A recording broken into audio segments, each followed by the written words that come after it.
Olá, amigos do curso Aprobare, dando continuidade aqui à nossa aula, nós paramos no último slide dos direitos políticos aí passivos, né?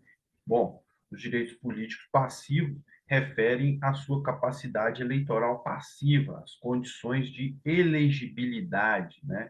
Temos aí a capacidade eleitoral ativa, aquela de participar da formação do Estado, seja de maneira indireta, por meio do voto, seja de maneira direta pelo referendo, plebiscito e ação popular, e aí exemplificativa como as principais formas de participação. E agora vamos falar dos direitos políticos passivos, da capacidade eleitoral passiva, da elegibilidade, né?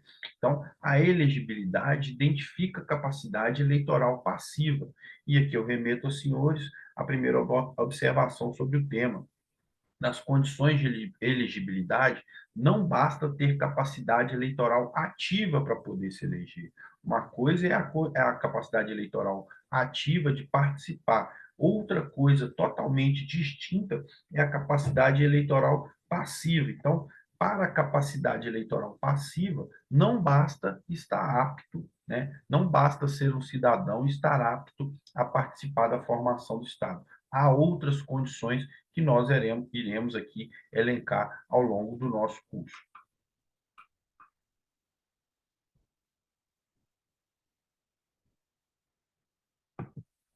Bom, então, no que se refere aí à elegibilidade, a capacidade eleitoral passiva, nós podemos inferir e concluir que nem todos possuem capacidade eleitoral, nem todos que possuem capacidade eleitoral ativa, né, possuem necessariamente capacidade eleitoral passiva.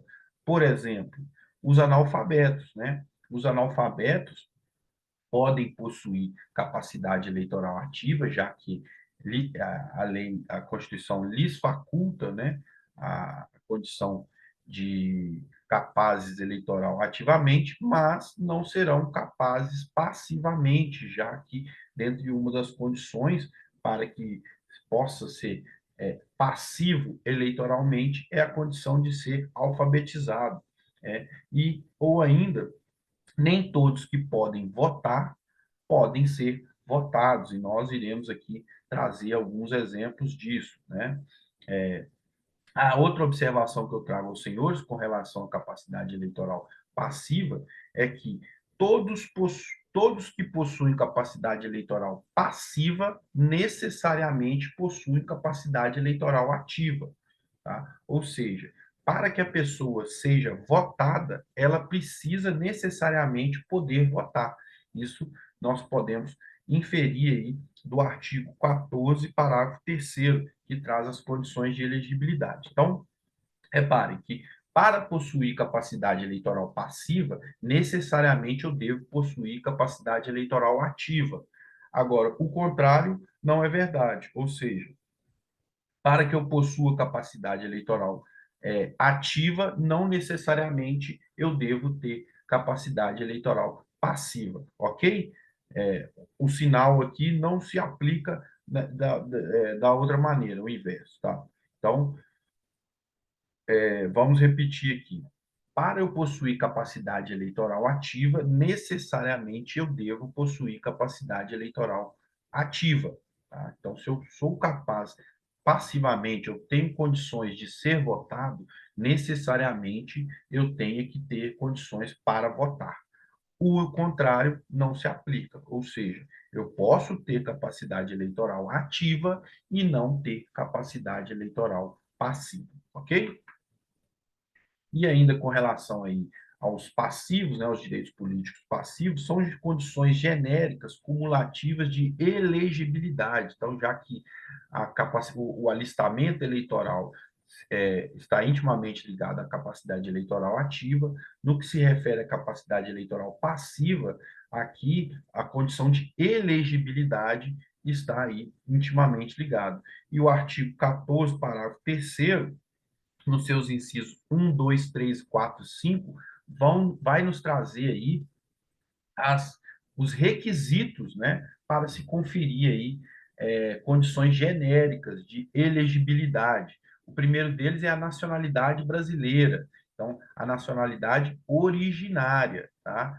A nacionalidade originária é exigida aí para os cargos do artigo 12, parágrafo 3º, que nós já conversamos aqui. Então, para presidente da República, para presidente do Senado, para presidente da Câmara dos Deputados, necessariamente deve ser aí ter a nacionalidade originária. Agora, um governador, um prefeito, um vereador, esse sim, e inclusive até um deputado federal e senador, esse pode sim ter, pode ser de nacionalidade derivada, pode ser um brasileiro naturalizado. Então, a nacionalidade brasileira, para alguns cargos, é sim uma condição de elegibilidade.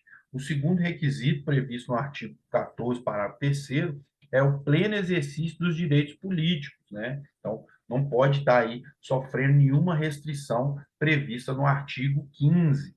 Por exemplo, ter uma condenação criminal transitada em julgado, em que se suspende os direitos políticos. Tá? Então, reparem que aquele que tem uma condenação transitada em julgado tem que ser suspensão dos seus direitos políticos e a ele não é conferida a capacidade eleitoral passiva. No caso do agora eleito presidente Lula, as suas condenações foram anuladas. Então, não há nenhuma condenação dirigida ao presidente Lula.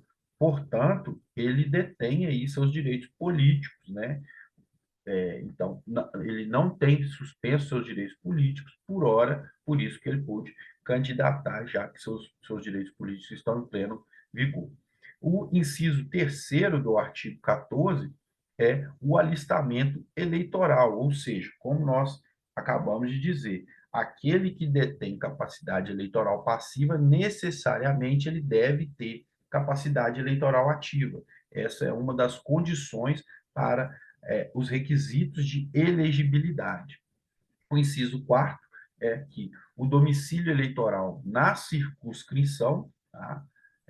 E o inciso quinto é a filiação partidária, já que no Brasil não se admite a candidatura avulsa. Então, necessariamente, aquele que quer se candidatar deve filiar-se a um partido político.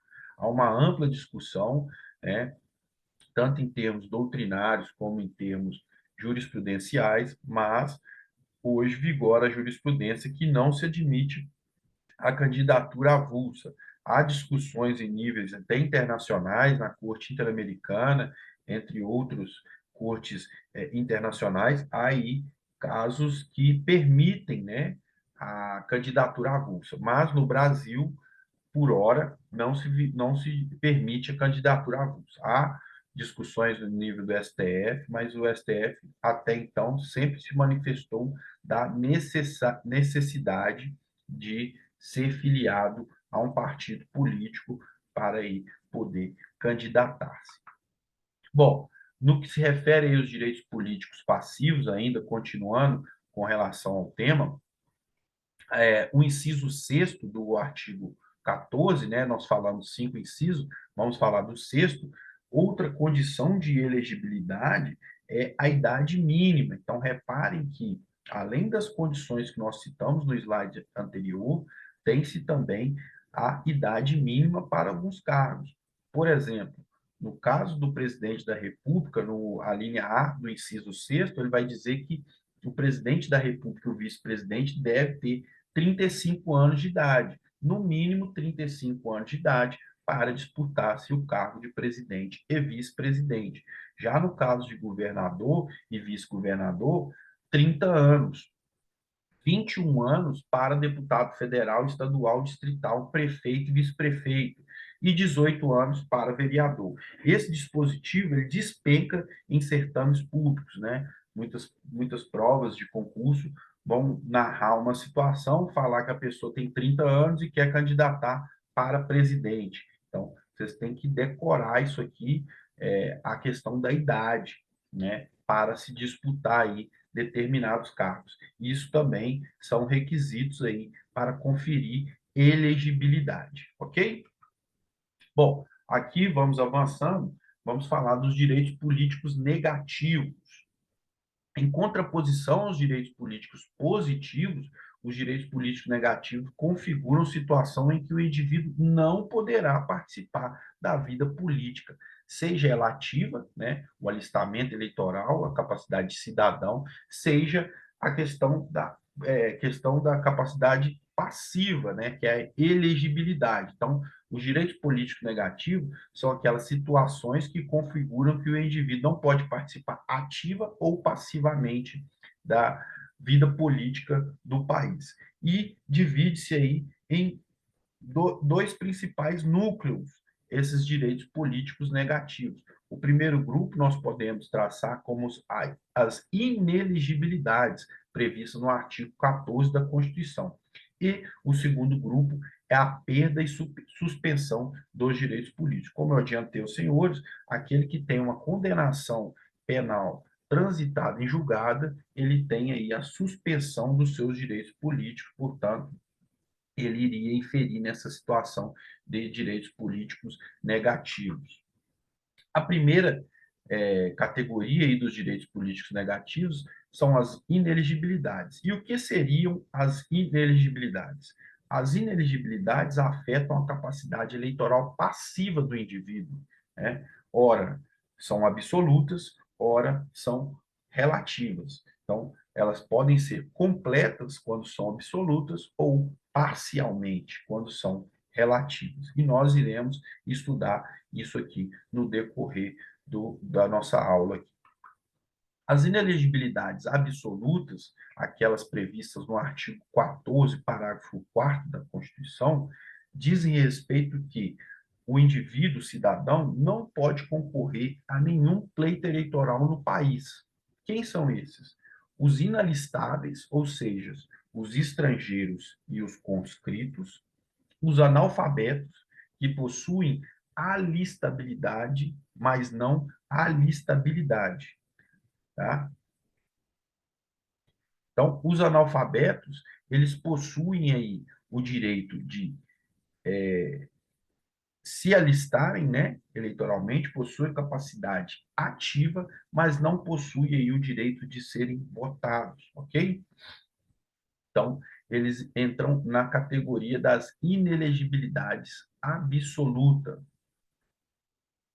A primeira observação que eu trago aos senhores com relação ao tema é que essas situações são taxativas, ou seja, não pode haver legislação infraconstitucional ampliando o leque de inelegibilidades absolutas, ok? Então, elas são taxativas, aquelas previstas na Constituição, no artigo 14, parágrafo 4º, ok?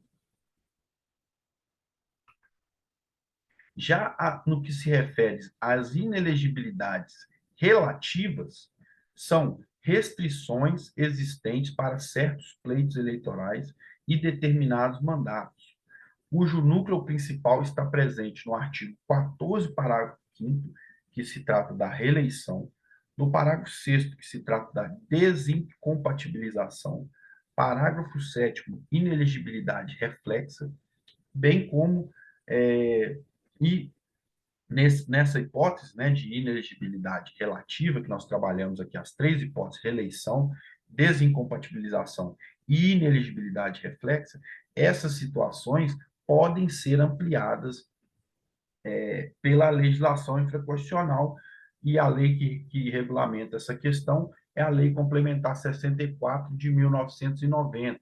Então, reparem que as inelegibilidades absolutas são taxativas e não há a hipótese de uma legislação infraconstitucional ampliar o seu esboço, né, das inelegibilidades absolutas. Já no que se refere às inelegibilidades relativas, a Lei Complementar 64/90 pode sim ampliar o espectro das inelegibilidades relativas. Bom, no que se refere o primeiro tópico, o primeiro instituto das inelegibilidades relativas, nós temos aí a reeleição. O artigo 14, parágrafo 5º, vai dizer que o presidente, o governador, os prefeitos e quem houver sucedido, né, quem houver sucedido o cargo desses do Poder Executivo ou substituído no curso do mandato, poderão ser reeleitos para um único período subsequente. Então, reparem que o presidente Luiz Inácio Lula da Silva foi eleito por 2 mandatos, ele não poderia disputar o terceiro mandato. Mas ele foi eleito agora, porque não poderia disputar um terceiro mandato subsequente, né? Ele foi eleito em 2002 e o seu segundo mandato terminou em 2010. Ele não poderia disputar de 2010 a 2014, ok?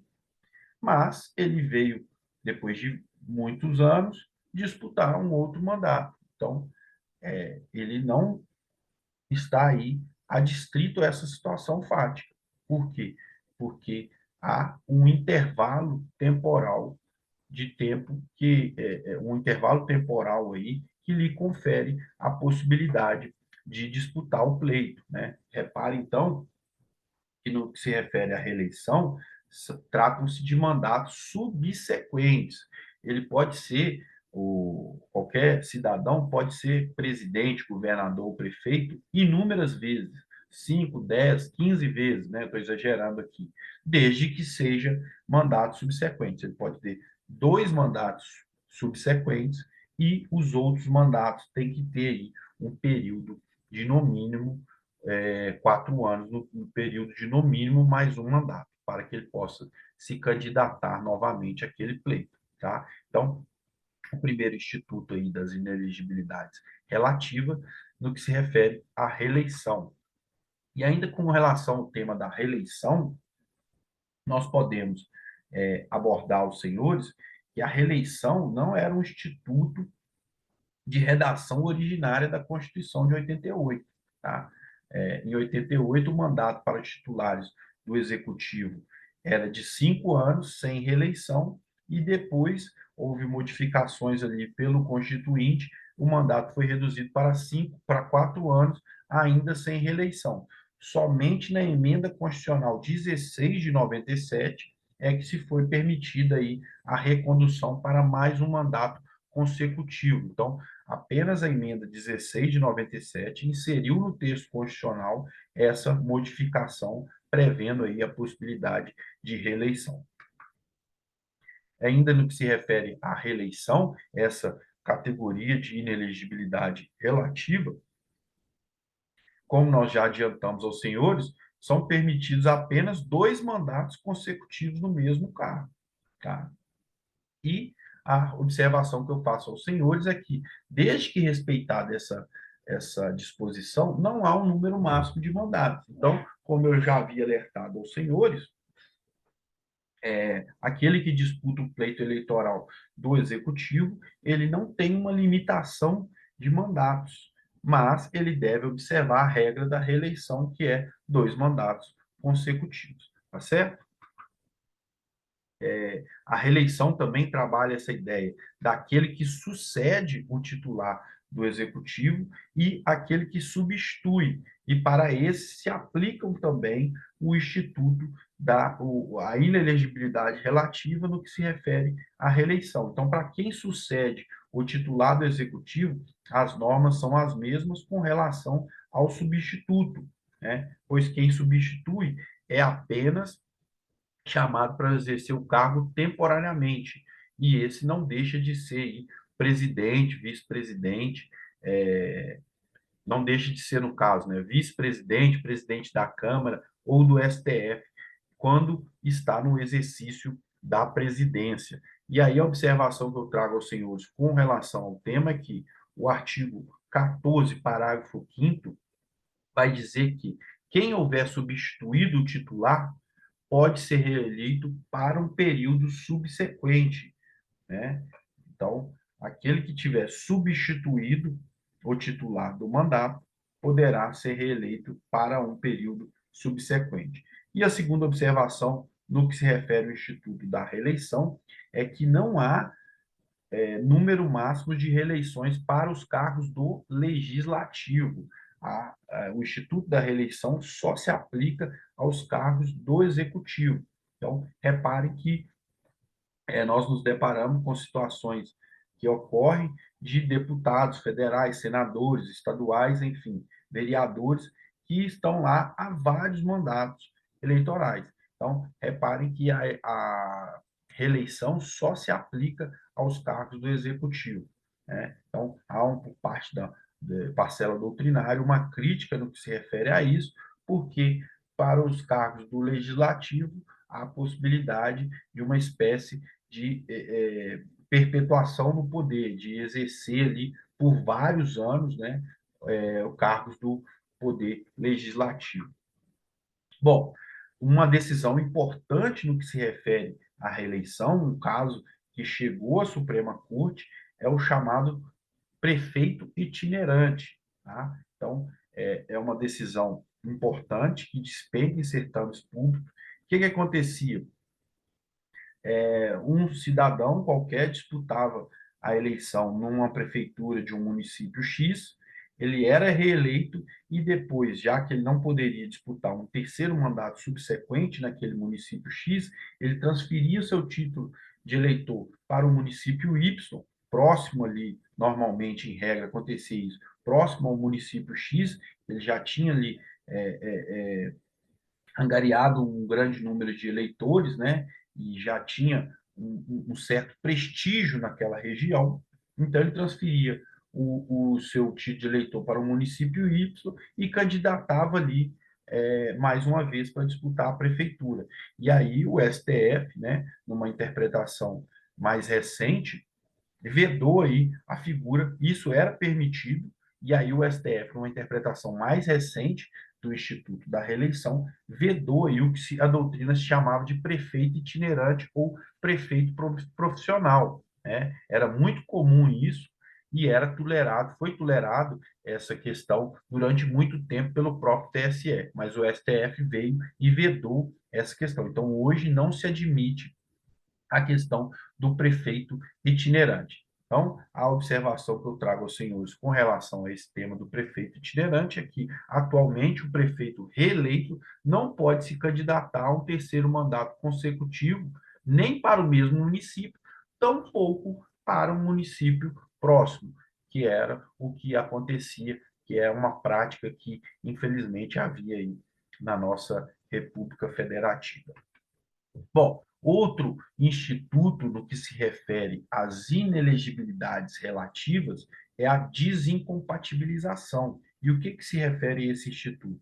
O artigo 14, parágrafo 6º, vai dizer que para concorrerem a outros cargos, o presidente da República, os governadores de estado e do Distrito Federal e os prefeitos devem renunciar aos seus respectivos mandatos até 6 meses antes do pleito.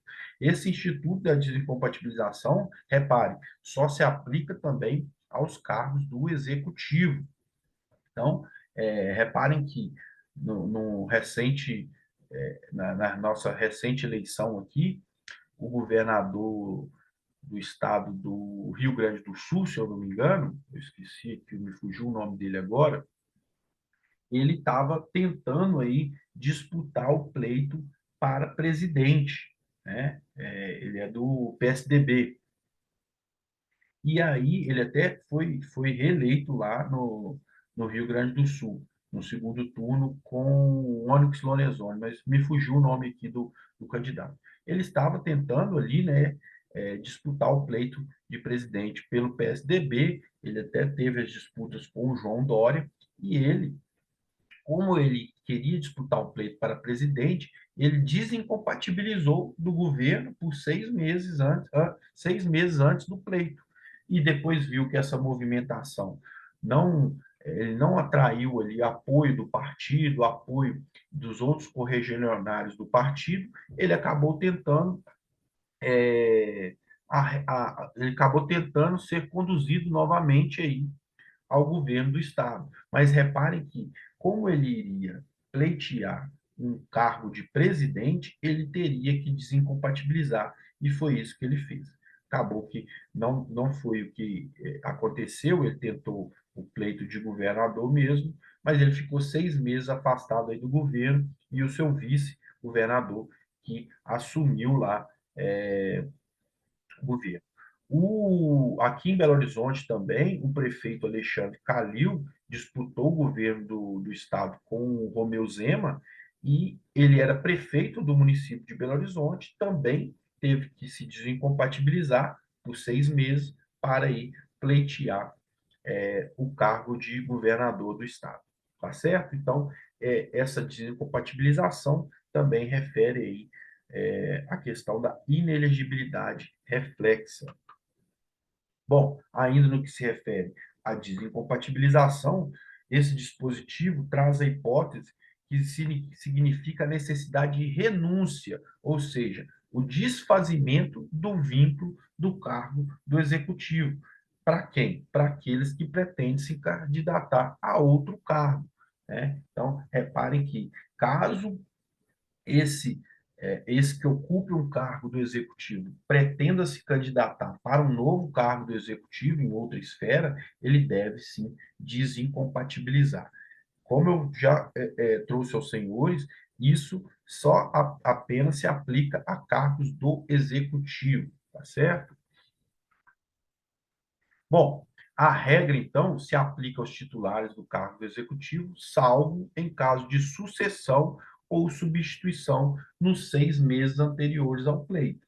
Tá? E o STF já decidiu que o presidente da Câmara Municipal que substitui ou sucede o prefeito nos 6 meses anteriores ao pleito é inelegível para o cargo de vereador. Então, decisão do STF, da lavra do ministro Carlos Veloso, em 2003. Ok? Então, reparem que os senhores devem estar aí informados das decisões jurisprudenciais, porque muitas vezes cobram aí os entendimentos do Supremo Tribunal Federal nos certames públicos.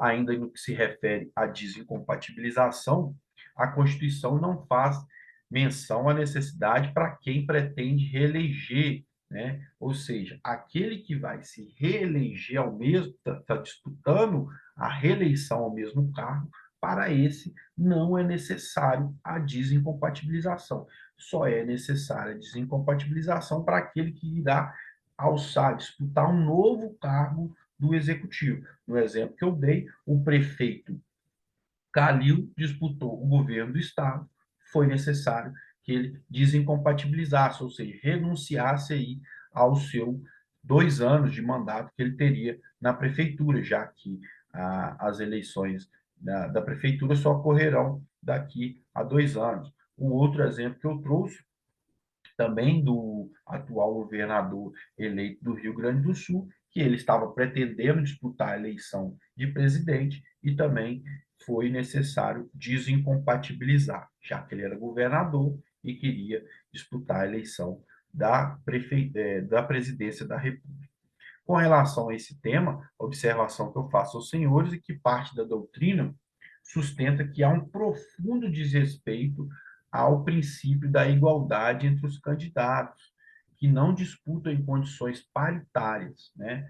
A reeleição, a desnecessidade de descompatibilização, ela cria uma desigualdade entre os candidatos, uma vez que aquele candidato que disputa a reeleição, ele faz o uso de toda a máquina pública no interesse da sua candidatura, né? Então, ele utiliza-se da máquina administrativa para concorrer àquele pleito, o que não acontece com aquele outro candidato que não disputa em condições igualitárias. Então, fica aqui o registro e parcela da doutrina vai criticar aí essa questão da desnecessidade, desincompatibilização para aquele que disputa a reeleição. Bom, no caso da inelegibilidade reflexa, né, uma categoria também relacionada à inelegibilidade relativa, a inelegibilidade reflexa, prevista no artigo 14, parágrafo 7º da Constituição, vai trabalhar a ideia de que são inelegíveis no território de jurisdição do titular o cônjuge, os parentes consanguíneos ou afins, até segundo grau ou por adoção, do presidente da República, do governador do estado, do território, do Distrito Federal, de prefeito ou quem haja substituído dentro de 6 meses anteriores ao pleito, salvo se titular de mandato eletivo e candidato à reeleição. Então, reparem que aquele que está na jurisdição do titular, ele não pode candidatar-se, salvo se já é titular de mandato eletivo ou candidata-se aí à reeleição, né? Então, essa é a categoria aí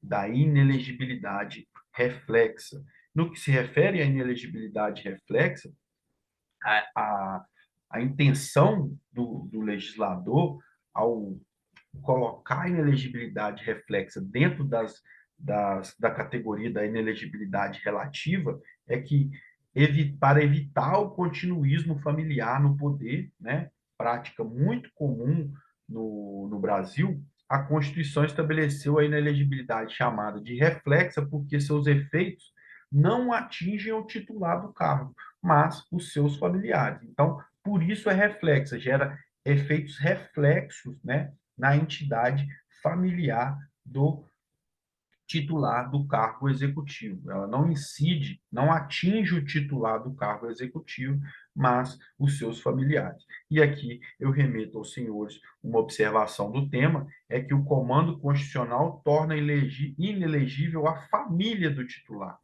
Como exemplo, nós podemos citar o cônjuge, companheiro, pai, mãe, avô, filhos, netos, irmãos, sogros, genros, nora, cunhados.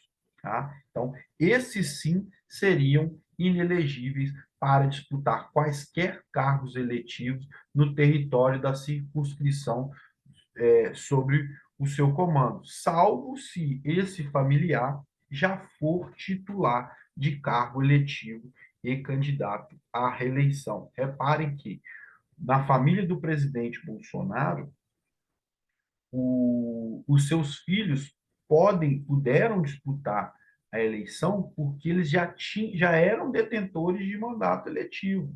Reparem que se eles não fossem detentores de mandato eletivo, assim como o filho vulgarmente chamado lá, né, que a imprensa chama, até a própria família fala o 04 não pôde disputar a eleição porque ele não é detentor de mandato eletivo e, para tanto, como o presidente abrange um espectro nacional, ele não poderia disputar nenhum cargo eletivo. Se fosse, no caso, um governador, não poderia disputar cargo eletivo naquela circunscrição, se fosse o prefeito, naquele município, mas poderia disputar em outra circunscrição. No que se refere ao presidente, como a amplitude nacional, o filho do ex-presidente, né? Se trata ainda como a nomenclatura de presidente, na verdade, né? O filho do presidente Jair Bolsonaro não poderia aí disputar nenhuma eleição. Os outros puderam participar, né? Se eu não me engano, um foi eleito deputado federal, ele pôde participar porque ele já detinha o cargo de deputado, tá? Então, a situação dele era abarcada aqui pela exceção do próprio artigo, ou seja, salvo se o familiar já é titular de cargo eletivo ou é candidato à reeleição, tá? Então, isso é a ideia aí da inelegibilidade reflexa. Bom, com relação à inelegibilidade reflexa, nós temos também a súmula vinculante 18, de suma importância aí para o conhecimento dos senhores, que vai tratar que a dissolução da sociedade ou do vínculo conjugal no curso do mandato não afasta a inelegibilidade prevista no parágrafo 7º do artigo 14. E essa súmula evita que hajam aí situações ditas de fachada, né?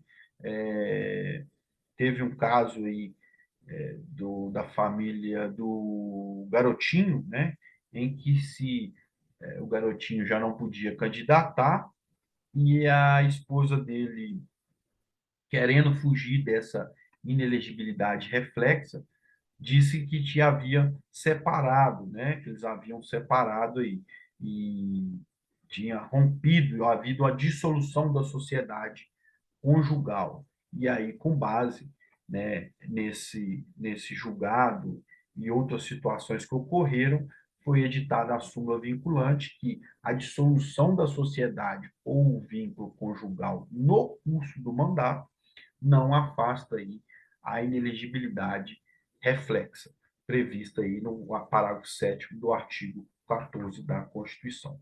Bom, então, com relação à inelegibilidade reflexa, nós podemos destacar que a família do prefeito não pode se candidatar aos cargos de vereador, prefeito e vice-prefeito pelo mesmo município.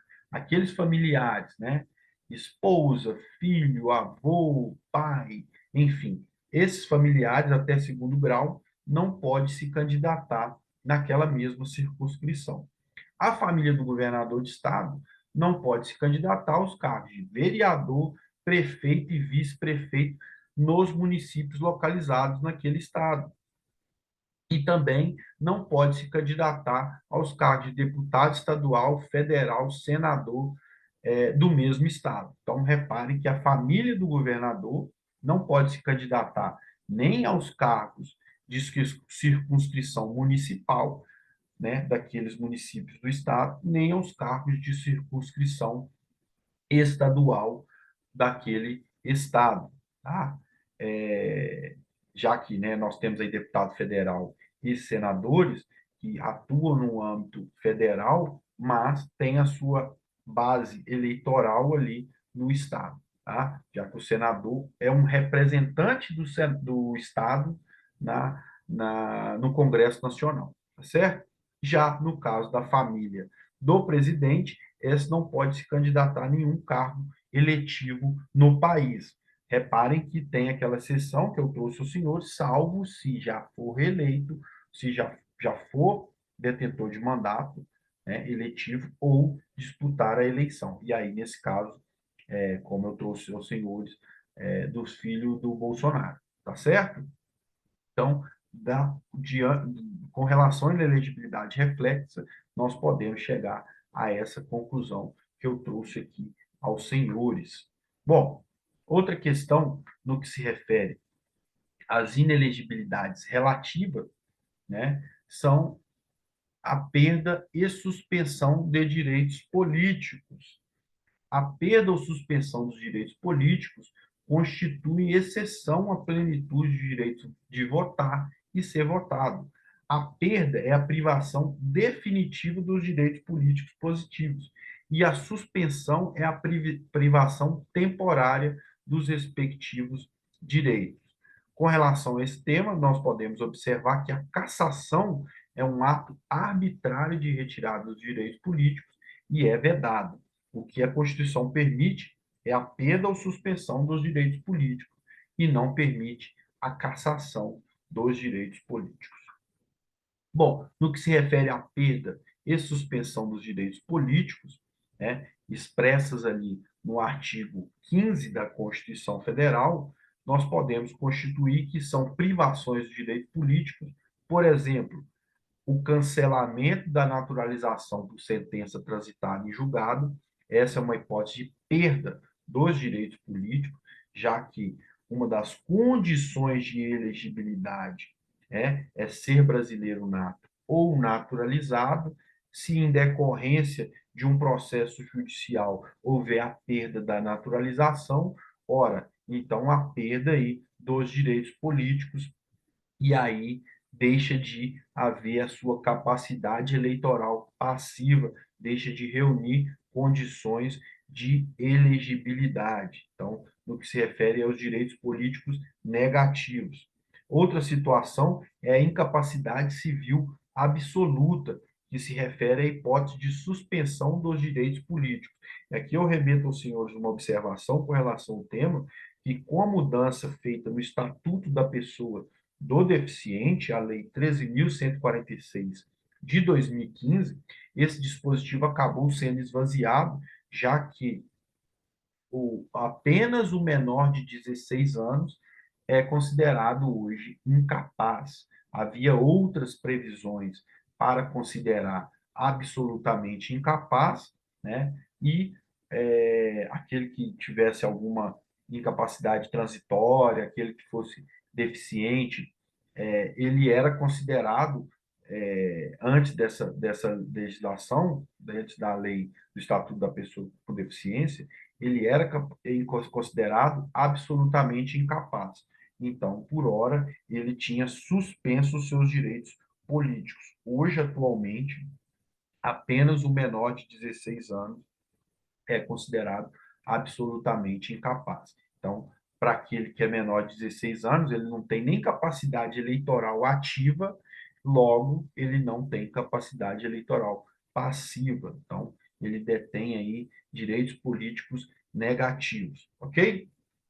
E no que se refere à condenação criminal transitada em julgado, como nós adiantamos os senhores, nesse caso, há uma suspensão dos direitos políticos e essa suspensão irá persistir enquanto durarem as sanções impostas ao condenado. Depois de cumprida sua pena, depois de cumprida as sanções impostas a ele, ele detém aí novamente os direitos políticos, inclusive, caso respeitada ali a questão da inelegibilidade da lei complementar 64, passado ali um prazo, né, depois da sua condenação, ele pode se candidatar, ok? Então, com relação à perda e suspensão dos direitos políticos, nós trouxemos aí algumas hipóteses. E por fim, trago aqui mais duas hipóteses no que refere às perdas e suspensão dos direitos políticos.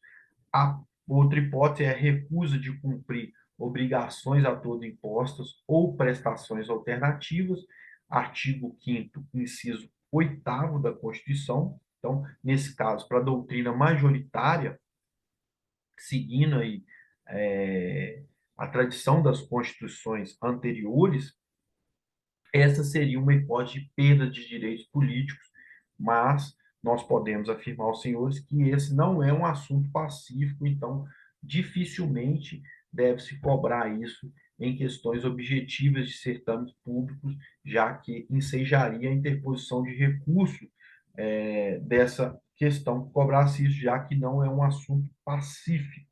Tá? Agora, no que se refere também à improbidade administrativa, os atos de improbidade administrativa importam aí suspensão dos direitos políticos na forma do artigo 37, parágrafo 4º. Então, nós trabalhamos aqui com os senhores os direitos políticos negativos, né? E essa categoria, esses institutos aí que trabalham a ideia da perda ou suspensão dos direitos. Bom, com relação aos direitos políticos, é isso que eu gostaria de trabalhar com os senhores. Nossa próxima aula, nós trabalharemos aí os partidos políticos. Fica aqui mais uma vez, é um prazer atendê-los, né? Se ficou alguma dúvida, não só dessa aula, mas com relação a todas as demais aulas que nós trabalhamos, todos os demais conteúdos que nós já ministramos aqui nesse curso, fica aí o convite, né, para entrar em contato comigo. Será um prazer aí, se eu puder atender aos senhores, tá certo? Então é isso. Próxima aula nós trabalharemos aí os partidos políticos. Forte abraço a todos e até mais.